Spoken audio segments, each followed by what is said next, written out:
Hello ஃப்ரெண்ட்ஸ், welcome to Miss Nasi voice over 2.0 YouTube channel. இந்த video உங்களுக்கு பிடிச்சிருந்தா லைக் பண்ணுங்க, ஷேர் பண்ணுங்க, கீழே கமெண்ட் பண்ணுங்க.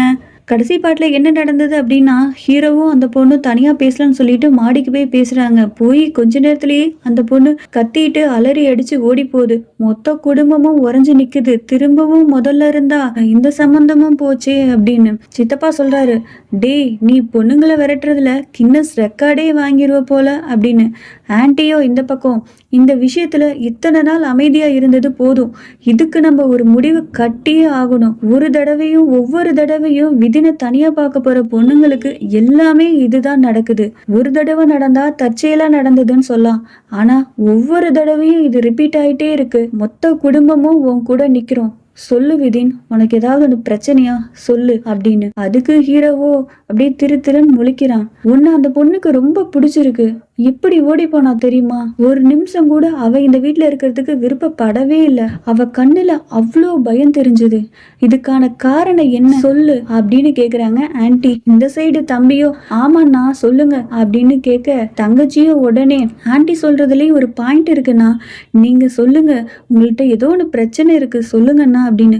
மொத்த குடும்பமே மாத்தி மாத்தி ரவுண்டு கட்டி ஹீரோ கிட்ட கேள்வியா கேட்க, இத பார்த்த ஹீரோவோட அம்மா, போதும் நிறுத்துங்க, இதுக்கு மேல யாரும் ஒரு வார்த்தை எதுவும் பேசக்கூடாது. குடும்பம்னு சொல்றீங்க, நீங்க பேசுற வார்த்தை எல்லாமே அவனை ரொம்ப காயப்படுத்தும். பிரச்சனை என்னன்னு தெரிஞ்சு அந்த பிரச்சனைக்கான தீர்வு என்னன்னு கண்டுபிடிங்க. எல்லாரும் அவங்கிட்ட போய் கேள்வி கேக்குறீங்க. நீங்க பின்னாடி கிண்டலா நக்கலா பேசுறதெல்லாம் தெரியாதுன்னு நினைச்சிட்டு இருக்கீங்களா? அவன் மனசு எவ்வளவு வலிக்கும். இத பத்தி யாரும் எதுவும் பேசக்கூடாது. முடிஞ்சா இந்த பிரச்சனைக்கான தீர்வு என்னன்னு கண்டுபிடிங்க அப்படின்னு ஹீரோவோட அம்மா சொல்லிடுறாங்க. எல்லாரும் வாயை முடிக்கிட்டு அப்படியே ஒரு நிமிஷம் அப்படியே ஸ்டக் ஆகி நிக்கிறாங்க. ஹீரோவை ரூம்ல போய் ரெஸ்ட் எடுக்க சொல்றாங்க. ஹீரோவும் மேல போயிடுறாரு. ஹீரோயின் தட்டுல சாப்பாடு போட்டு அப்பா அம்மாக்கு சாப்பாடு கொடுக்கலான்னு போகும்போது, அப்பா சாப்பிடுங்கப்பா அப்படின்னு சொல்றா ஹீரோயினி. அப்பா இருந்துட்டு ஊருக்காரங்க முன்னாடி, சொந்தக்காரங்க முன்னாடி, எல்லாரும் முன்னாடி மானம் மரியாதை என்னோட கௌரவம் எல்லாமே போச்சே, என்னால எப்படிமா சாப்பிட முடியும்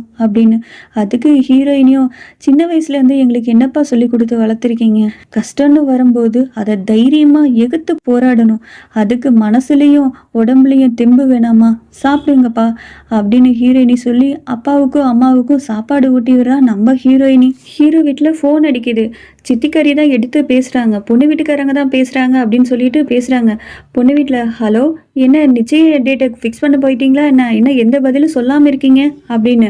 அதுக்கு பொண்ணு வீட்டுக்காரங்களோ, நிறுத்துமா முதல்ல, என் பொண்ணு ஹீரோ கிட்ட பேசினதுல இருந்து பித்து பிடிச்ச மாதிரியே இருக்கா. நேத்து பயந்து தெரிச்சு ஓடி வந்தவதான், எதுவுமே சாப்பிடல, யாருக்கிட்டே எதுவுமே பேசல, அவ ஒரு மாதிரியாவே இருக்கா அப்படின்னு சித்திக்காரிட்ட பேசிக்கிட்டே இருக்கவும் ஹீரோவோட அம்மா போனை படார்னு வாங்கி வச்சிடுறாங்க.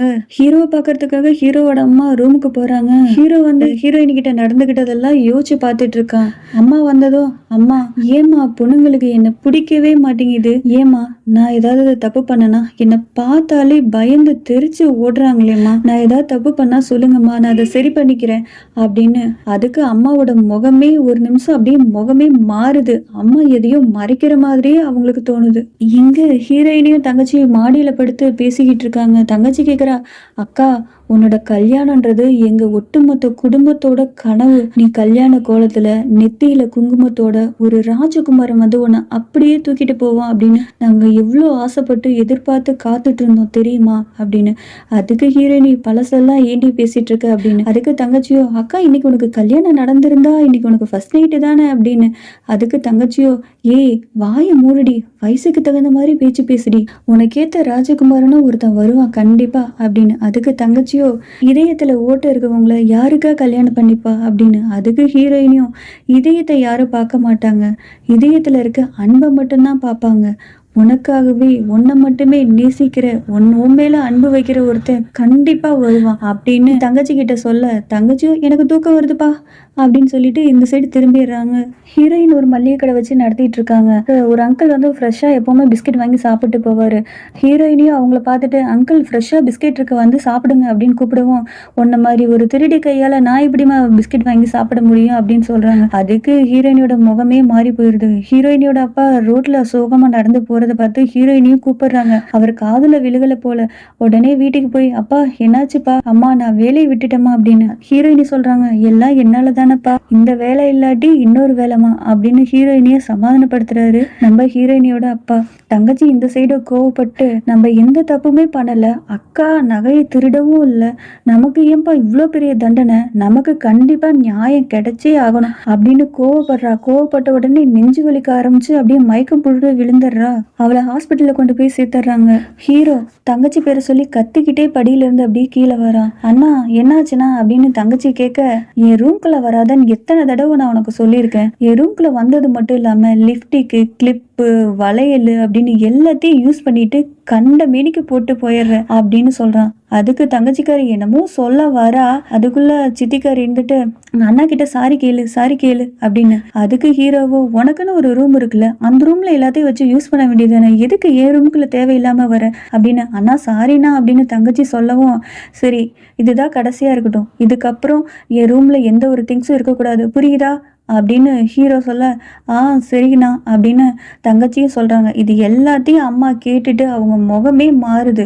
ஹாஸ்பிட்டலில் பில்லு கட்டுறதுக்கு பணம் பத்தாம ஹீரோயினி நர்ஸுக்கிட்ட அந்த காசை கொண்டு போய் கொடுக்கும்போது, பாதி காசு தான் இருக்கு, மீதி அப்புறமேட்டு கொண்டு வந்து தரேன் அப்படின்னு சொன்னவும், முழு காசு கொடுத்தா மட்டும்தான் டிஸ்சார்ஜ் பண்ணுவோம் அப்படின்னு நர்ஸு சொல்லிடுறாங்க. ஹீரோயினியோட அம்மாவும் அவங்க காதுல போட்டிருந்த தோட கழட்டி போய் வச்சுட்டு வாமா அப்படின்னு சொல்லி ஹீரோயினியை தாட்டி விடுறாங்க. ஹீரோயினியும் வேண்டாமா அப்படின்னு சொல்றாங்க. பரவாயில்லம்மா போய் வச்சுட்டு வாமா, முதல்ல நமக்கு ட்ரீட்மெண்ட் தான் முக்கியம், முதல்ல போமா அப்படின்னு சொல்லி தாட்டி விடுறாங்க. ஹீரோயினியும் அப்படியே நகையை வச்சுட்டு பணத்தை வாங்கிட்டு வராங்க. கார்ல நம்ம ஹீரோவும் ஹீரோவோட அம்மாவும் வராங்க. எகுத்த மாதிரி ஹீரோயினி வரதை பார்த்தா ஹீரோ ஒரு நிமிஷம், அம்மா இந்த பொண்ணு தான் அப்படின்னு, யாருப்பா அது அப்படின்னு, நான் தான் சொன்னலம்மா அப்படின்னு சொல்லிட்டு ஹீரோயினியை பார்த்தோன்னே நடு ரோட்ல காரை நிறுத்திட்டு நம்ம ஹீரோவும் அப்படியே இறங்கி ஹீரோயினியை பார்க்கறதுக்காக போறாரு. அடுத்து என்ன நடக்க போகுதுன்னு நெக்ஸ்ட் பாட்டை பார்த்து தெரிஞ்சுக்கலாம். அது வரைக்கும் காத்துருங்க. உங்களுக்கு இந்த வீடியோ பிடிச்சிருந்தா லைக் பண்ணுங்க, ஷேர் பண்ணுங்க, கீழே கமெண்ட் பண்ணுங்க. பாய்.